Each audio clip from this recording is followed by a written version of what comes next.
You're listening to the Bulldog Insider podcast, brought to you by Essentia Health. It only takes one step, twist, or crunch to know something doesn't feel right. Essentia Health's orthopedic and sports medicine team gets you back to doing what you love with commitment, resilience, intention. We're here to keep you moving forward. Visit essentiahealth.org to learn more about orthopedics and sports medicine, like nowhere else.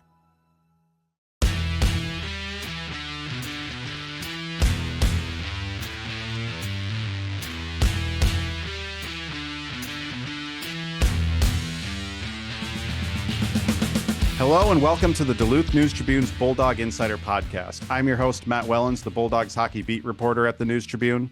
And I'm Zach Schneider, the television voice of UMD Hockey on My Nine Sports. Joining us this week is an original Bulldog from the 1999-2000 UMD women's hockey team. She's now in her first season as commissioner of the Western Collegiate Hockey Association.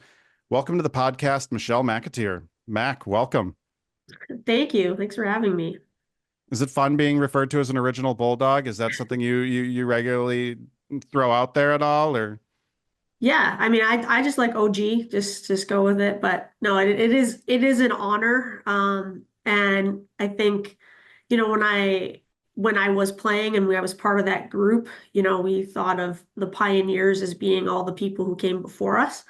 And I don't think it really sunk in at the time that we were actually going to be once we assume that term, but it is really an honor to be part of that original founding group because, there's such history, success, but most importantly, such great memories and to be surrounded with some great people. So it's an honor.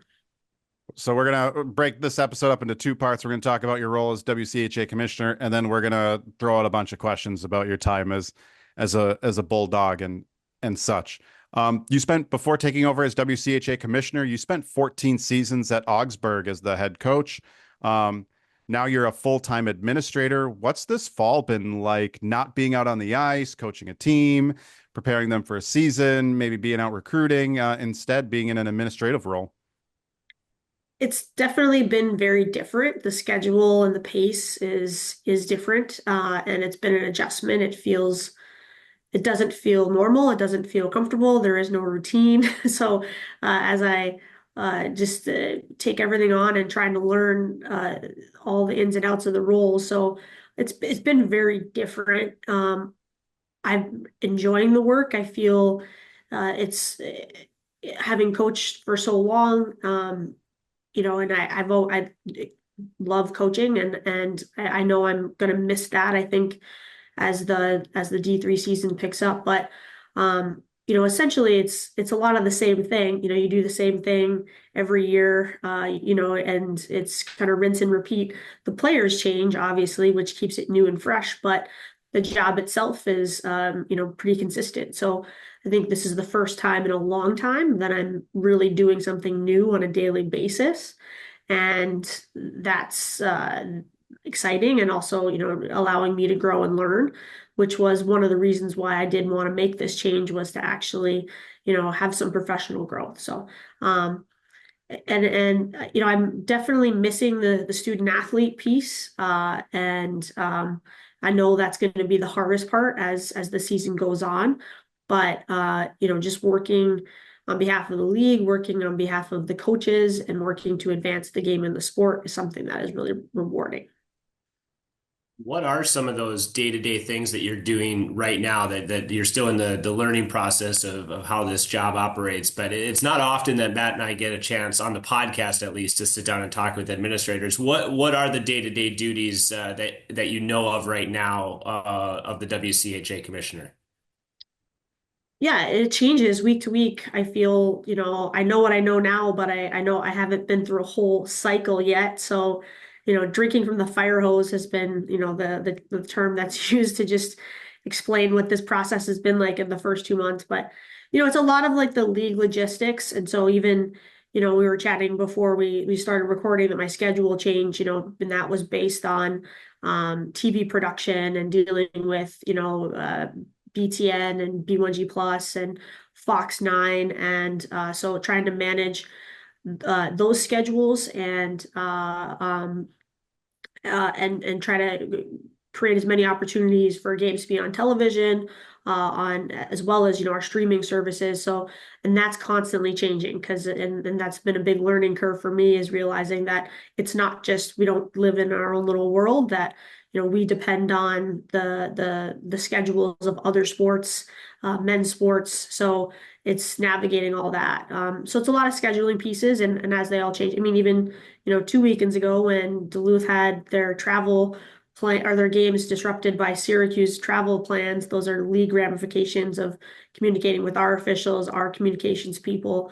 So a lot of details in that sense. And then we have regular meetings with our administrators and our coaches as we look at discussing things that are important to our members.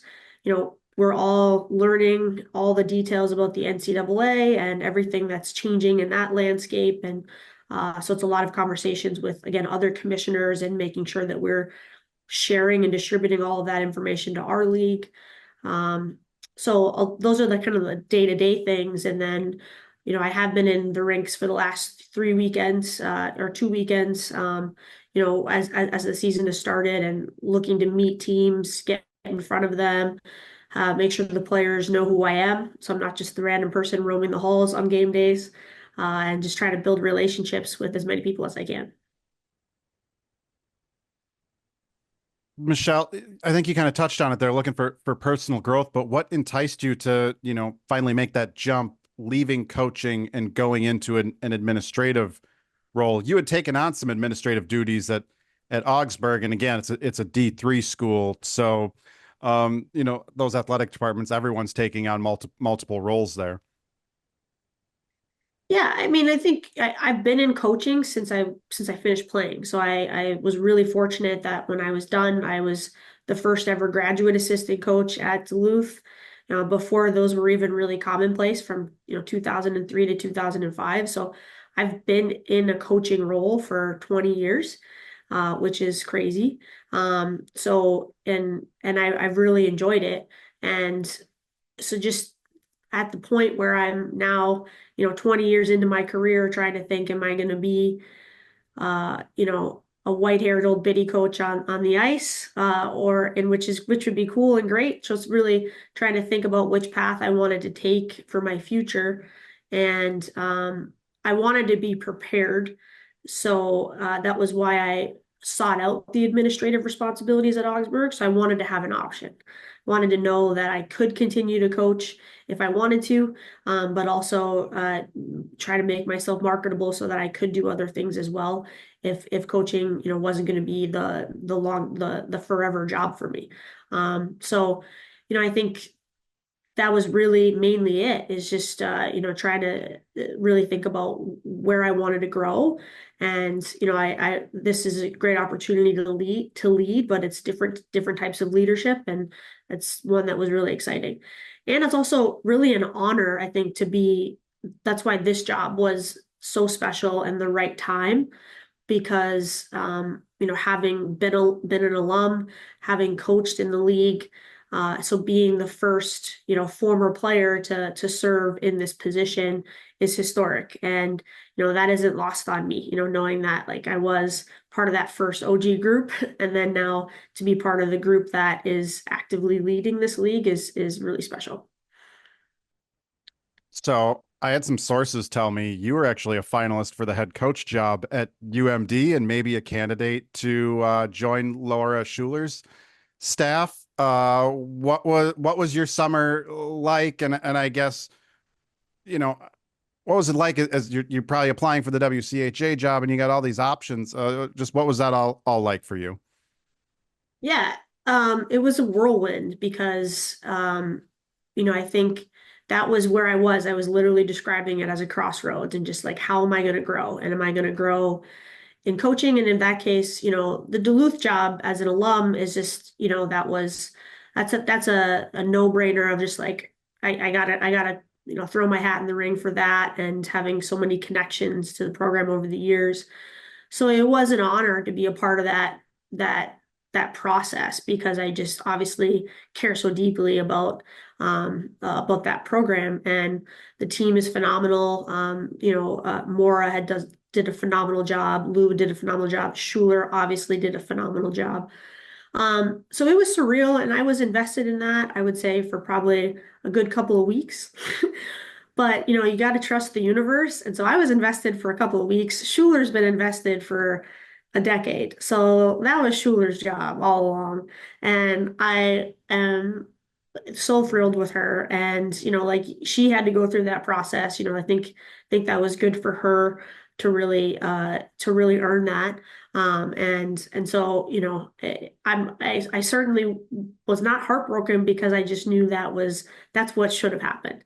And so I was really grateful for her. And she had considered me, for an associate head coaching job, and that at that time, so when that happened, that's when the WCHA job opened up. And so I was really, this, like, do I pursue Division I coaching again, or do I pursue the administrative side? And all along, I've been thinking that I was going to be pursuing the administrative side after I was done coaching. I've done the Division I thing, and I didn't have the same draw to go back to it. And so again, the timing, everything just happened for a reason. So I just trust the universe when in doubt. You mentioned that you're the first former student athlete to be now a commissioner of the WCHA. You've also got obviously the coaching background that you have, and we've seen good administrators that never played college hockey or never coached college hockey, and they're good at what they've done. But how much benefit, even early on in this process for you in the new job, is there a benefit to having lived that life, both as a student athlete and as a coach in the league that now you're in charge of creating an atmosphere for the next generation of student athletes and coaches? Yeah, I think there's a big benefit. I know that I know the league. I know the coaches really well. There isn't one coach that I don't know. I know so many of the system. The hockey world is so small, so we've just, you're constantly running into each other at rinks and scouting events. So very familiar with so many of the stakeholders in our league. And then I think just even, I understand what we're talking about when it comes to officiating and video services and the rules updates. And so much about the game is not like, that's all just second nature. And I think that's been really good in this short turnaround from, being hired and starting and the season starting. So it's been an easy acclimation period, I think, for me. The challenges for me are the things that are non-hockey related. A big part of this job is growing our marketing, growing our brand, growing our revenue. Our previous commissioner, Tracy Dill, he did a phenomenal job in securing sponsorships and increasing the revenue. So those are, and I mean, that's a great legacy that he's left, and he's been really wonderful in his transition in helping me, but those are areas that are new to me. So that's where the hockey side is what comes natural. But that's not the area that I'm probably thinking about and working on the most. I'm really working on those areas where I know that I need to figure that piece out, and I need to do it relatively quickly. How much you mentioned the marketing and revenue aspect of being a commissioner, and I think a lot of people don't actually think about that kind of stuff. They think you're just there managing kind of the hockey things, but this is a small league office. It's not like you have a giant staff of a separate marketing and revenue person or that. But I'm wondering also how you balance so many of the other challenges that are being thrown at everyone in college sports these days, with the ever-changing landscape and such. And your league has got to be one of the most challenging in all of college sports because it's such a diverse group. You have 3 Power 4 schools from the Big Ten, a mid-major in St. Thomas, and then 4 D2 schools. And even amongst the D2 schools, there's kind of different levels of where they're all at. Not just, and I'm not just referring to competitively, but financially and resources and such. how do you balance all the needs of all these schools? And is this an area where maybe like your coaching and background comes into play, dealing with like different personalities on a team? How do you battle all this, Michelle? Yeah, I mean that's been I think the most consistent conversation that I've had through, the interview process to where we are now is just there it just as you described it, our league is very different. But, I think with that being said, I think everybody wants the league to stay as it's had. Meaning that it's the best league in college hockey. That's, I don't think, disputed. We have, you know, 5 teams or 4 teams in the top 10 of the national poll. So, and I mean, Mankato just swept, one of the better new hot teams. So, our league is a powerhouse, and we all see that as a benefit. But I think the issue is that as much as we want it to stay the same, it's not necessarily in our control. And that's the frustrating part about the landscape, is that all the changes are being driven by large multi-sport conferences, and being a single sport women's only conference, it means that we don't have the same voice or influence when it comes to those national legislative issues. So I think the big thing is just that we're just in constant communication, sharing information. The 3 Big 10 schools are part of a large multi-sport conference, so their administrators do have a lot of direct contact with the NCAA. And so we're collaborating. Like, that's, I think, the approach. And I think that is where, being a collaborative leader is my strength. So I don't pretend to have the answers. I don't think anyone who does right now is obviously a fraud. Nobody has the answers. So we're all just trying to work together, share information. We all want our league to succeed. We all want to see the growth of the game continue, and see, collegiate hockey in a stable and productive place. So we just need to work together, um, and so we're just constantly collaborating and thinking and planning and trying to figure it out. Do you work when you're talking to people about the changing landscape and all this stuff? And it is, no one knows what's going on. They think they know what's going, and then the courts or lawyers, or when you get I found when you get courts and lawyers involved, you just don't know what's going to happen in some of the civil stuff. Who are you kind of working with the most? Is it, I think back to like 10 years ago in college hockey, everyone just seemed to leave the sport alone and let the coaches kind of govern things, and administrators would just defer to whatever the coaches thought, and people just left hockey alone. I don't think that's the case anymore. Who are you working and talking with? Is it the coaches, and then they go back to their administrators? Are you working with administrators? And some of these administrators, may not be hockey people, like you may see at, a UMD has got Boris Carr. He's a hockey guy. Not every university has that. So who are you kind of working with when you're talking about all these changes and such?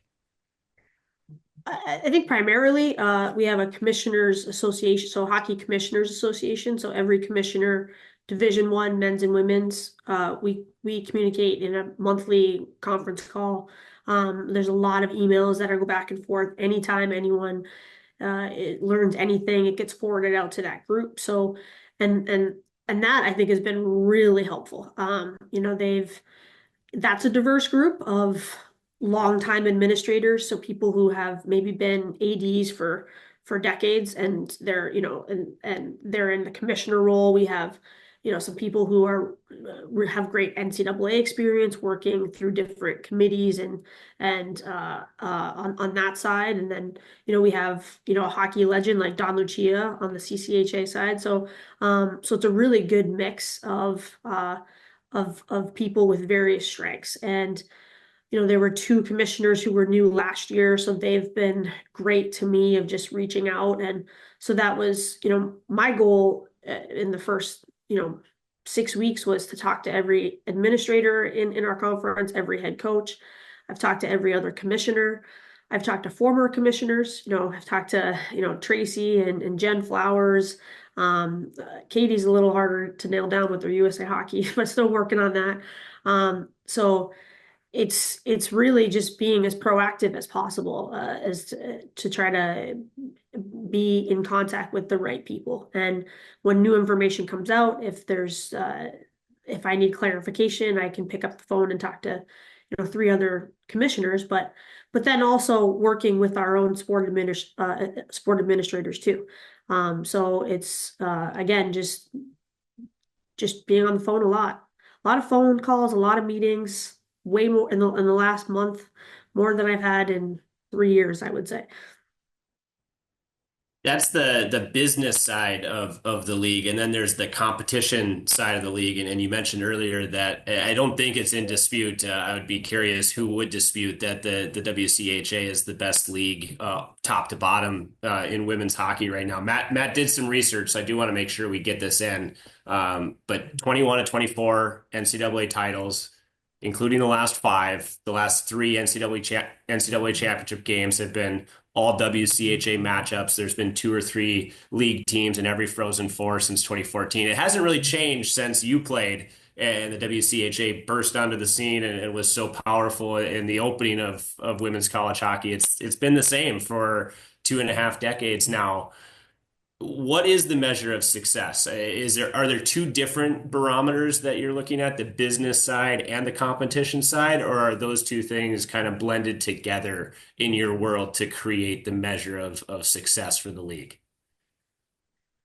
Yeah, that's a great question. I mean, obviously success is measured by, championships and a lot of when you're looking at it from an athletic lens, but even just this past weekend, and I was at the Minnesota BU game and, talking to Frosty at Minnesota. And I think what's most impressive is just the continued longevity of WCHA success. And there's definitely been really strong teams that are from Hockey East and ECAC, but at different points in the last 26 years. But I don't think anybody as consistent as some of our WCHA teams. And so I think continue being good on a consistent basis is incredibly impressive.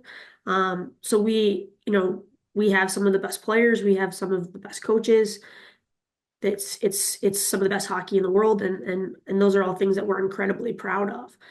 I think, but being an alum, and I think long-term goal is that I do want people to recognize the WCHA for more than just, the on-ice success. There's tremendous alumni that are, doing really great things, and so they were great student athletes, and they are now great professionals, and they're leaders in industry. So I think those are conversations that we've had in our league office with Mackenzie Hunt, who's our communications coordinator, of just looking to tell the stories of everyone beyond the ice as well. So that's an important part of just recognizing that we have great people and produce great people, great student athletes, and great leaders. And then I think, we want our Caitlin Clark moment. We want our small sport to get more exposure, on more national levels. And I know hockey is regional but I think, both of you know that, like, we have an incredible product with incredible people. And so we want more eyes on our game. We want our players to get more recognition. We would love to take advantage of more advertising revenue and financially grow and have people invest in our sport. So we're at just such an exciting time for women's sports right now. And so we want to build on that. Looking at the final face-off in Duluth, we're looking for sponsors, for corporate partnerships, people who want to align with our league and our product. That's a big part of how we grow our game, and to make sure that we keep it stable, is that we need those financial investments as well. So, there's a lot of ways that we can measure our success, and we just have to keep making sure that we're investing in all areas of our league. Now, Internally, and I'm curious your perspective on this, because when we talk about the national success, the NCAA tournament success, it's really limited to four programs, right? It's Minnesota, Wisconsin, UMD, and Ohio State. The bottom half of the league, you just mentioned Mankato had two big wins against an East Coast team already this season. It's not that those teams are bad hockey teams, but the top four in the WCHA have risen so much over two and a half decades. Is the barometer for success creating more parity in the league? I mean, there's a fine line there, because I think those four programs deserve to be celebrated for what they built, right? And success breeds more success. But then you look at these four teams that are traditionally in the bottom half of the league that attract really good players, but just can't seem to get over the hump. Is that something that the commissioner's office or the league is actively talking about, or does that just have to happen naturally as a program? I mean, we've seen St. Cloud over the last maybe 4 or 5 years really start to push for a top half finish in the league. Is that something that just needs to happen within those programs themselves, or is that something that the league can assist with, or that they're actively involved in? I mean, yeah, I think we're hoping for that, like we, as a league, like, we want to see a new name on the trophy at the end of the season. I think that's good for everything. And yeah, I've seen St. Cloud already, this season, and they are good and strong and well coached and structured and hardworking, and St. Thomas has a lot of young talent, and I was on campus 2 weeks ago, and that rink is going to be a game changer for them. So you can just see the momentum building in those programs, and then with Mankato and Bemidji, I think with coaching changes, with especially having alums who are just highly invested in seeing, excuse me, in seeing their program succeed. I think it's just a really exciting time for every WCHA program. I think has a case to build some momentum for themselves. I think as a league, we and as my job as commissioner is to have conversations with administrators and making sure that they're continuing to invest in their hockey programs. I think that's the big thing, looking at the nature of our league and having, three Big Ten schools, and then, we have D2 schools, so not everyone has the same budget, not everyone has the exact same resources, but we've also been a league where, but if you invest enough, you can stay competitive, right? And I think that's the goal, is making sure that each member institution is providing enough resources, so that, yeah, it may not all be equal dollar for dollar, but with the right coaching, and with being highly invested, they can stay really competitive. It was real for me. It was my first time being in Mankato's new rink. I say new because it was new to me, but it's come a long way from All Seasons Arena, right? And those are really impressive facilities. And so that was an eye opener for me. That they have a lot to offer that I hadn't personally seen yet firsthand. So, and same thing, I haven't been to Bemidji, I haven't been to Sanford at Bemidji. I haven't been to Laban yet. So I'm just really excited to see these facilities first, in first person. And so I think that's our goal, is just making sure that our whole league, top to bottom, are staying competitive, and that women's hockey is being invested in at the adequate amount. All right, so two quick questions before we take a break and get into your Bulldog days. I call these standard questions everyone asks commissioners these days. The first one, WCHA final faceoff. A lot of leagues, especially on the men's side, have gone to just completely, the top seeds. I don't want to say on campus, because you guys still host your tournament on campus, just, predetermined site. What does the future of the final face-off look like? Do you guys like it being at a predetermined site, or would you consider doing what other leagues are doing and, having the top seeds host throughout? I think there's definitely pros and cons, and we're having those discussions, and we've already had them, at our first coaches and AD meetings in September, and they're going to continue this week as well. But I think for the most part, everyone wants to see the tournament continue in that format. It's it's our way to make it an event, and when it is predetermined and we have all hands on deck from the conference office, and we want to try to make it as special as possible. And obviously, if it's non-predetermined, that's a real tough situation and tough turnaround, so we want to hopefully market it appropriately and make it feel like a really special experience for the student athletes. It's also an opportunity for us to try to generate some of those sponsorships. And I know Quick Trip has been our naming sponsor, and we're in conversations with hopefully continuing that partnership as well. So we want to continue to, and that's easier to do when it's a predetermined site, is to try to lock those in.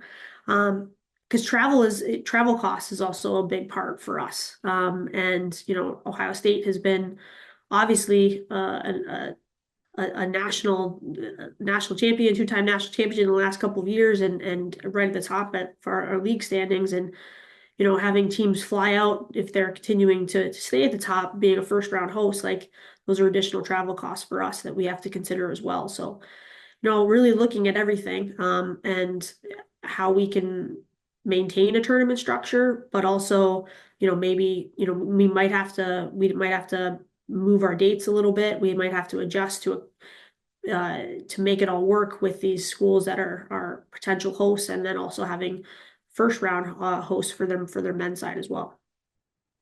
All right. And then the last standard commissioner question, in college hockey expansion. There's a big push right now over in Michigan, to at the University of Michigan.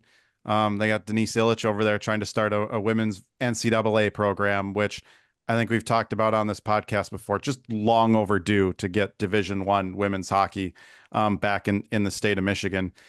As a commissioner, what are you hearing from the membership in terms of expansion? Is that something they're interested in, or is the group pretty set at 8 teams right now?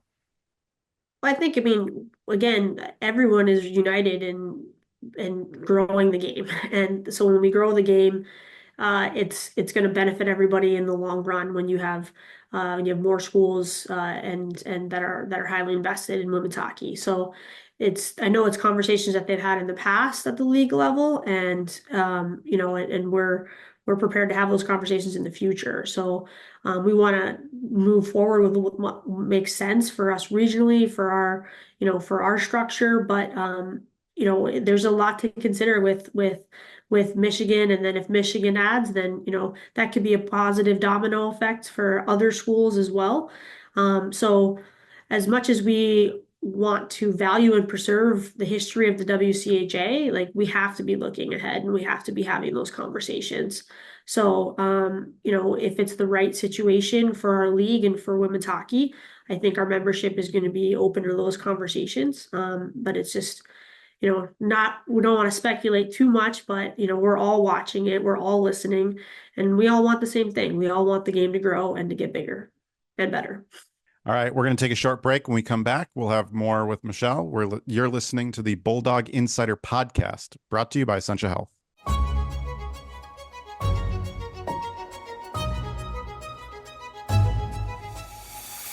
Greetings from Northlandia, a place to bring your curiosity, because here you will find curiosities. Whether it's a look inside the Northern Rail Train Car Inn or an introduction to Duluth's musical roboticist, Robot Rickshaw, we celebrate the region's distinctive people, places, and history. Each week, I'm joined by my fellow reporters who share the unique and fascinating stories that they discover while exploring the Northland. You can find new episodes of the Northlandia podcast on Apple, Spotify, or wherever you get your podcasts. Join us along this journey and discover the extraordinary stories that you just might miss if you're not in the right place at the right time, ready to step off the beaten path with no rush to return, here in Northlandia.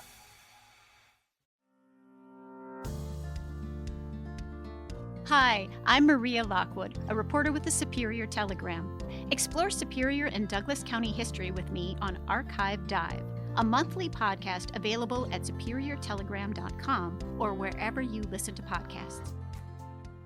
Welcome back to the Bulldog Insider podcast, brought to you by Essentia Health Orthopedics and Sports Medicine. They're proud to be the team physicians for the UMD Bulldogs and provide sports medicine care to more than 25,000 student athletes in the community to ensure they can compete at the highest level while protecting their long-term health and athletic futures.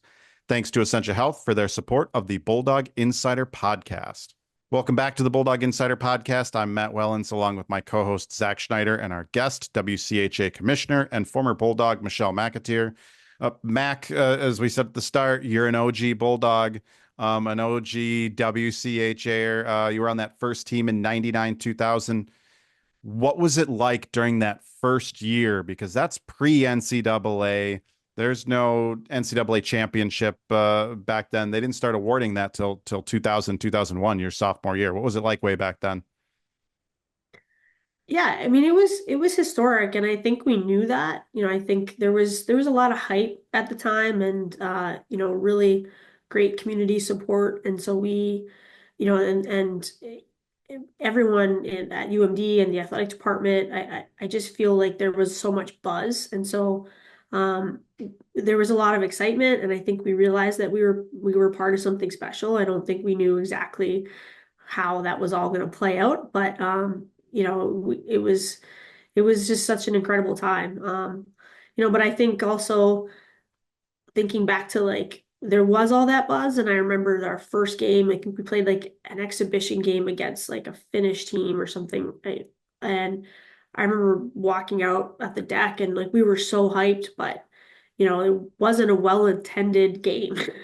It was a lot of empty seats, and I remember we were so excited and then a little bit like disappointed and surprised. And then you fast forward 3-4 years and over the whole course of our career, and then the last game that myself and my classmates and I played at was the NCAA championship game in 2003. And so then walking out the same, like the same hallway and to a completely packed environment. So I think that was, really cool to experience, not only being part of the first team, but to see over 4 years how much support had swelled as we had success. And so it was, just really a magical playing career.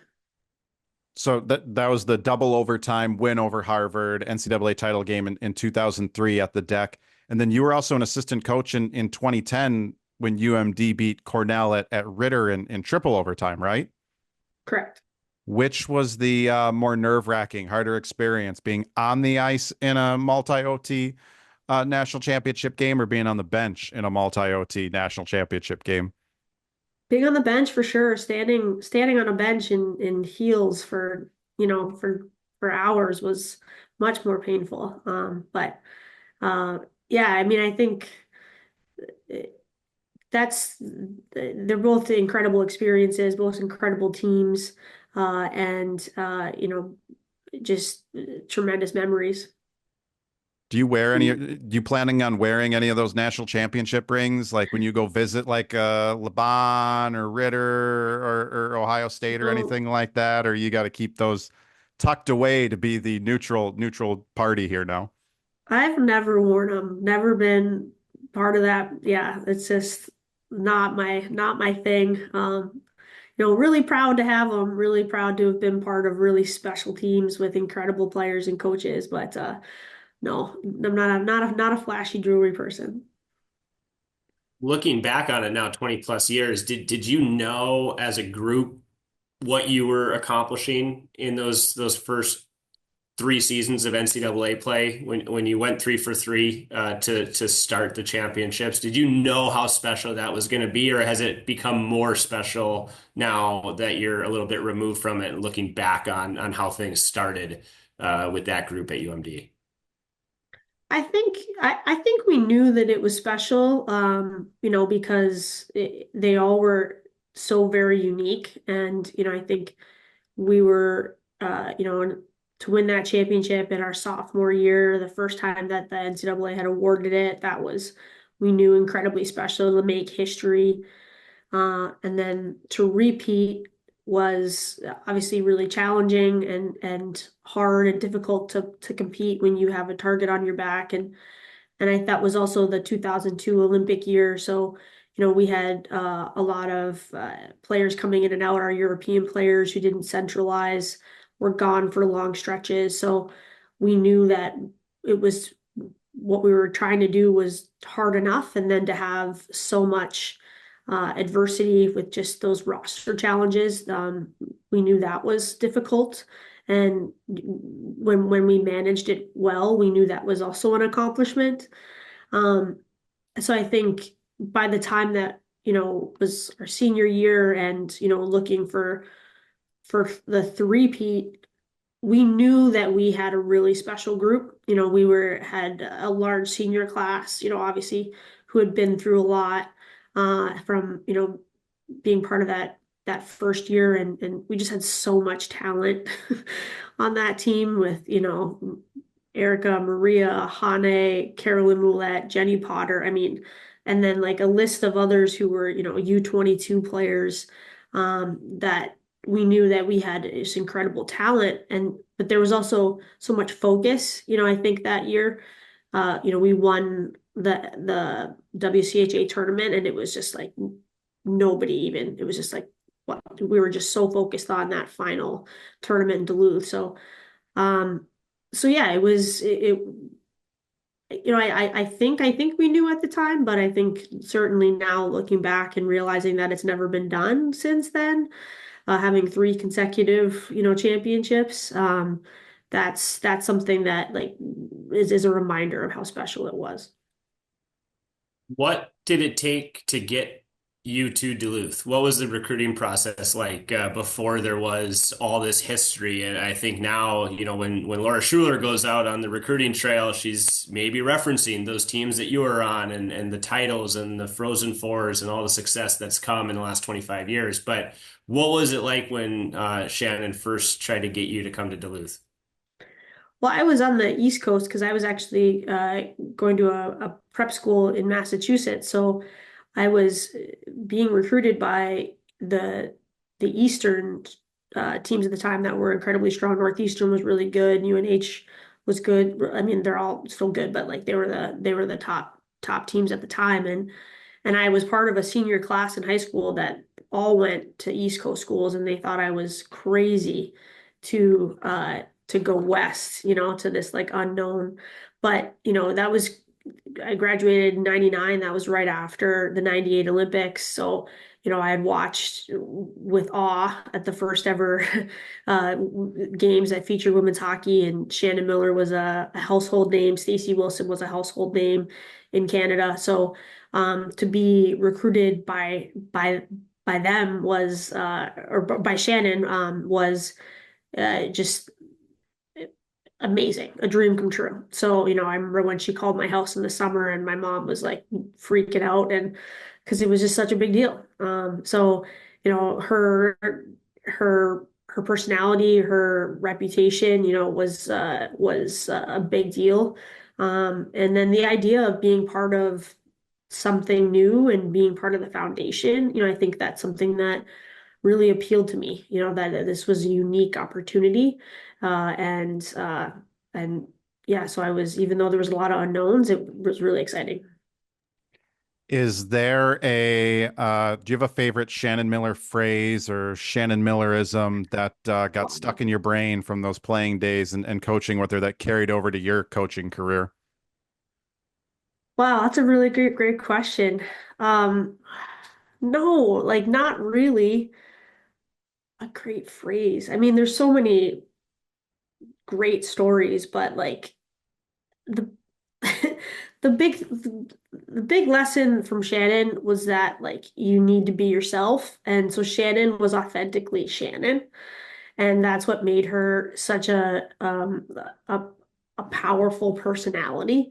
So there could never be another Shannon. So so I think that was, a big thing for me. It was just like I needed to be myself. So I never wanted to be like Shannon in that sense of trying to mimic or imitate. It was just like you got to know who you are. You got to lead authentically, uh, in who you are. And if you do that, and you do, I think people are drawn to that. But I think also too, Shannon, obviously she was such a huge personality and such an incredible leader and dynamic and deserves a ton of credit. But Stacy Wilson and Shauna Davidson were just as impactful. And I think oftentimes I would, as a coach, probably think more about what would Stacy do, because Stacy had such tact and really connected really well and she had a lot of the tough conversations with us and so I think her leadership was really impactful, and Shauna was one of the most positive people that we could have had. So really our staff was just again, they collaborated really well. They complemented each other really well, and I really took a lot from all of them. All right, I'm going to try and sneak in some quick hits here before we run out of time. Who was the best player from your era at UMD or in the WCHA? Besides you, who was It the was best player? not, it was not me. Let's not even pretend. I knew my role. That was it. Third line grinder. Um, I think the best player, like just looking at on the ice, I think Jenny Potter was just incredibly special. I mean, she could take over a game, she could slow a game down. Like there were so many moments where she scored a goal on one blade once. She was literally conducting a power play, but pointing, telling people where to go. Like she was so strong, she was so powerful. So she was such an incredible player in terms of looking at her skill and her skill set. But Maria Ruth was, as a complete student athlete, an incredible player, incredible leader, one of the most humble people. So, I think those two really rise to the top of the list for me.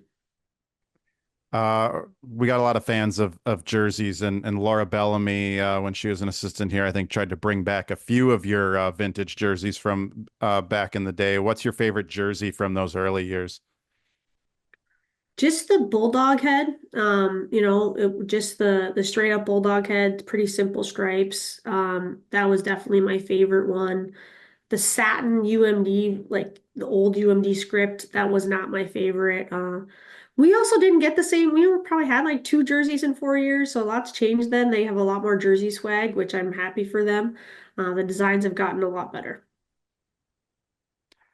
What was your favorite road trip in the WCHA back then? You mentioned there's been a lot of changes in a lot of the rinks, even at UMD now with Amsoil and such from your days. What was your favorite road trip? Anytime that we played in the cities and played, against the U was just huge. I remember our senior year was the first year that Ritter opened, and there was a lot of fanfare. And I think we swept them, and we were one of the first teams to sweep them at Ritter. That was an incredibly memorable weekend from, just from our standpoint. But we also had we in 2000, I think in 2000 or 99, one of like the first year we took a trip to Utah, and we played a Canadian team in Provo in the rink that they used for the 2002 Olympic Games. And so that was so unique. We did not, it was such an incredible team building weekend. We stayed with billets. So we stayed with local, just community people in Provo, and there's a lot of great stories about that experience. And so that was really memorable. I Yeah, I mean, I think every trip kind of was just kind of all blend together. It was just the bus rides, the people at the back of the bus. That was always the most memorable part. All right. Last one. Who was the toughest player? Who was the toughest opponent you went against in the league? Ew, that's a great question. Well, yeah, our senior year was when the first year of Natalie Darwitz and Chrissy Wendell in the league, and those were generational talents. That was pretty obvious. So I do remember though, I do remember them in particular. Chrissy had incredible hands, and Darwitz was incredibly skilled, but she was also so strong. I think we collided once, and I was like, whew, like it was solid. I think those two, they were immediately you knew how good they were, but also could really imagine how good they were going to be, especially by the time that they were done.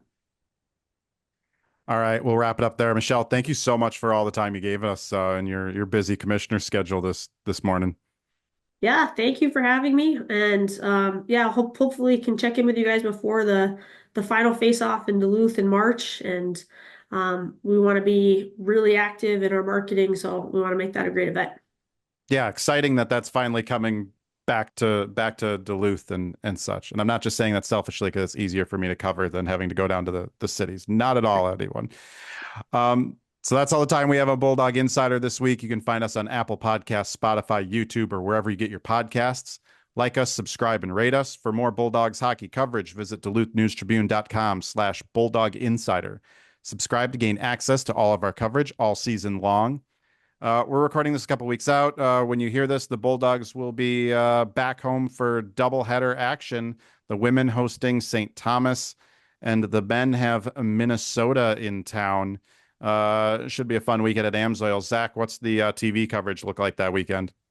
We got our first doubleheader of the new season. So we got all 4 games on My Nine Sports. We didn't intend to have the women's home opener, but it worked out that way with the travel issues from Syracuse. So it worked out well for the TV schedule that we get the first games to be played here in Duluth when they take on St. Thomas, 3 o'clock, 2 o'clock for the women's games, and 7 o'clock, 6 o'clock for the men's games as they take on Minnesota.